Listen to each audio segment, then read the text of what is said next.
नको करुचु प्रेम प्रणाम अशुभरण मंगल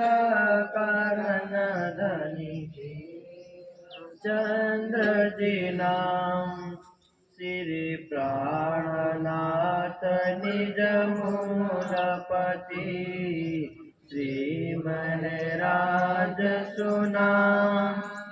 तेज कुंवर श्याम युगल को पल पल करूं प्रणाम पिया जी को पल पल करूं प्रणाम। बोलिए श्री प्राणनाथ प्यारे की जय।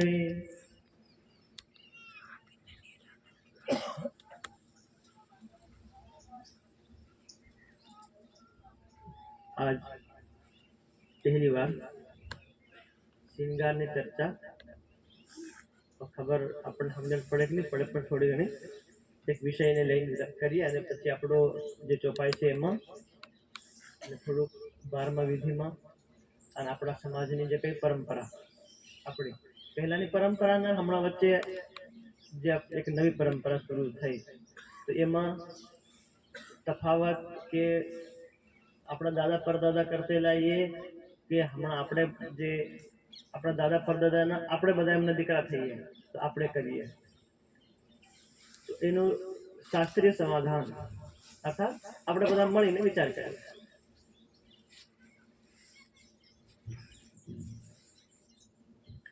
वस्त्र भूखना सब अंगों कंठ श्रवण हाथ पाए नख सिख श्रृंगार साज के बैठे अर्श दिल में आए बैठे अर्श दिल में आए जब बैठे हक दिल में। अक्षरातीत धामना धनी श्री राजी महाराज आजना अपना 12માના प्रसंगे धामवासी नवलसिंह भाई गत 12 દિવસ पहला अर्थात આપણે 12મું કરીએ એટલે આપણો નિયમ કે દિવસો પહેલા આપણી જોડે આપણું જેવું સ્થૂલ શરીર જેવું આપણે હમણાં બોલી શકીએ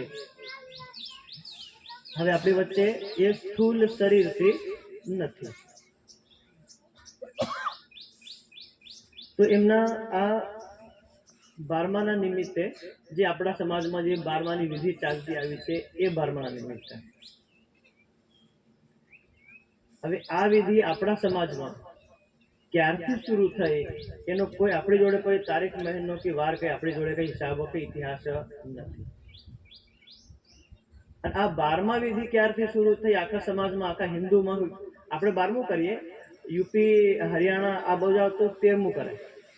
એ લોકો 12મું કરે એ 13મું કરે अर्थात ये जे विधि होय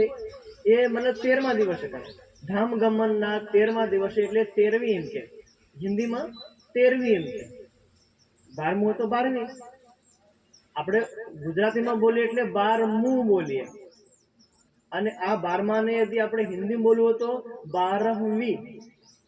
આપણો છોકરો છોકરી यदि 12મામાં ભણે गुजरात वाला छोकरो भणे तो कहवाय मारो छोकरो 12मा भणे 12मा धोरण में भणे अरे हिंदी बोलवा वाला तो के 12वीं कक्षा में पढ़ता तेवी रीते पेला लोको आपणी भाषा में गुजराती ना हिसाबे 13मुं करे अने हिंदी ना हिसाबे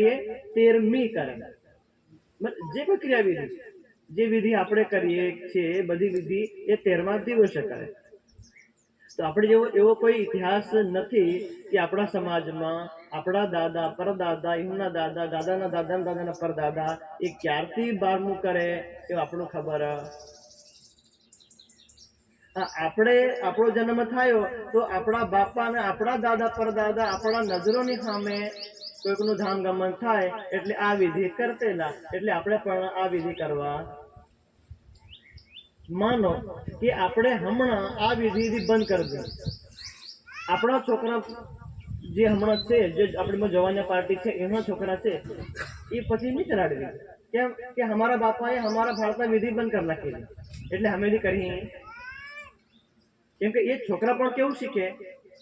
જે પિતાજી કે દાદાજી કરતા હોય એ અહીં શીખે. અને આ ખાલી આપણા સમાજમાં નહીં,